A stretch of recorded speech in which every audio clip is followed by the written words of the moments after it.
Revise करने में 2 चीज़ें हैं। एक ऑफ कोर्स थ्योरी है और दूसरा क्वेश्चन्स हैं। मैं थ्योरी में हमेशा ये बोलता हूँ कि बेस्ट अगर कुछ है ना, तो वो आपके खुद के हाथ से लिखे हुए नोट्स हैं। अगर आपने खुद के नोट्स बना रखे हैं ना, तो आपको जब-जब मौका मिले तो क्लास 11th के जो आपके खुद के नोट्स हैं, उनको बार-बार रिवाइज़ किया करो, बार-बार देखा करो, दैट इज़ बेस्ट। कोई चीज़ अच्छी लगे तो उसको लिख के याद कर लिया करो। दूसरा रिवीजन में इम्पोर्टेंट चीज़ है कि ना सवाल करने चाहिए, है ना? मतलब मैं सिर्फ़ और सिर्फ़ साउंड वेव्स के फॉर्मूले देख लूँ, तो ऐसा नहीं कि मेरे को साउंड वेव्स ढंग से समझ में आ जाएगा। मुझे उसके साथ-साथ जी। सवाल भी करने चाहिए। अब सवाल में कौन से करने चाहिए?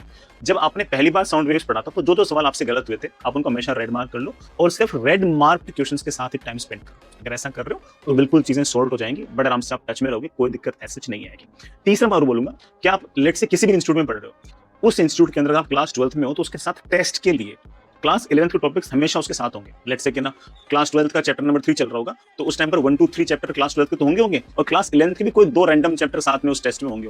तो इस चक्कर में बच्चा फोर्स्ड है कि उन 2 चैप्टर को रिवाइज करे। रिवाइज करना वैसे जैसे मैंने कहा, लेकिन हमेशा ये जो टेस्ट होंगे, ये हमेशा ही आपको फोर्स करेंगे रिवाइज करने के लिए और जब भी आप रिवाइज करोगे, आपका बड़े आराम से जो रैंक है, वो अच्छे खासे तरीके से बूस्ट हो जाएगी। मोस्टली बच्चे प्रोसीजरल क्वेश्चंस इसलिए नहीं कर पाते क्योंकि वो रिवीजन नहीं करते हैं। रिवीजन ज़रूर करें, भले ही 2 सवाल वैसे कम कर लो, कोई दिक्कत नहीं है, लेकिन रिवीजन ज़रूर करें, आराम से इत्मीनान से काम बन जाए।